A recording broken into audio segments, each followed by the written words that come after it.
Thank you, Mr. Speaker. I ask for unanimous consent to revise and extend my remarks. Without objection.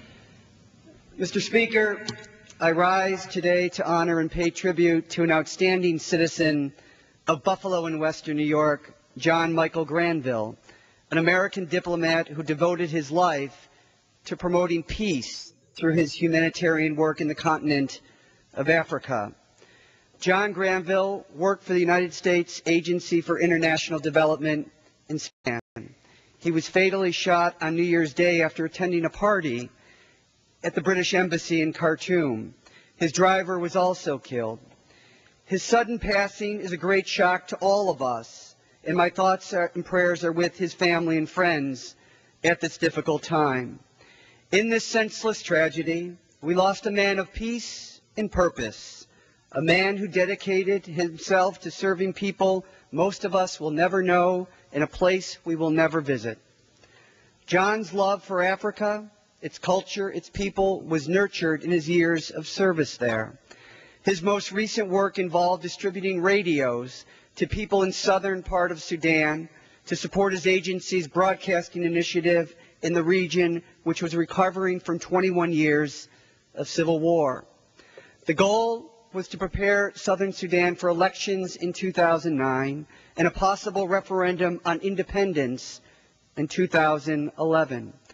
Before joining the United States Agency for International Development, John served as a Peace Corps volunteer in Cameroon, where he helped build the first school in a rural village there. In my capacity as a member of the Oversight and Government Reform Subcommittee on National Security and Foreign Affairs, I traveled to the Sudan. I have seen firsthand how important the work of peacemakers like John is to the people in these war-torn regions. John knew the dangers he faced, and he went anyway, with dignity and conviction. Such was his commitment to serve the people of Africa. John Granville was a thoughtful and honorable man who was deeply loved by his family, friends, and community in my hometown of South Buffalo, New York. We are proud to salute John and honor him for his lasting service to our nation and for the important humanitarian work that he was doing in Africa.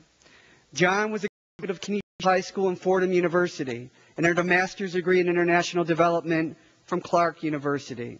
A memorial scholarship has been established at Canisius High School in his memory, as family, friends, and classmates want to make sure that he is never forgotten. We know John will be missed beyond measure by his loving mother, Jane, his beloved sister, Katie, and brother-in-law, Sean, his loving nieces, Caroline, Julia, Hannah, Molly, and nephew, Matthew, his extended family and dear friends. I take the liberty of honoring John's life and legacy by including the statement issued by his family shortly after his death. And it reads, John's life was a celebration of love, of hope, of peace. He will be missed by people throughout the world whose lives he touched and made better because of his care. Everyone who knew and was influenced by John will mourn his loss in their own way. I will do my part to honor John's memory by calling upon the administration to strengthen its efforts to protect American diplomats serving overseas and to help end the genocide in Darfur and to bring peace and reconciliation to the Sudan. Mr. Speaker, on this night, this solemn and peaceful night in our nation's capital, a neighborhood grieves because a family from that neighborhood grieves. Our neighborhood and family grieve the loss of a young, courageous man of peace and reconciliation. And Mr. Speaker, as we have lost a great young man doing God's work, tonight our nation grieves with them. Thank you. Thank you.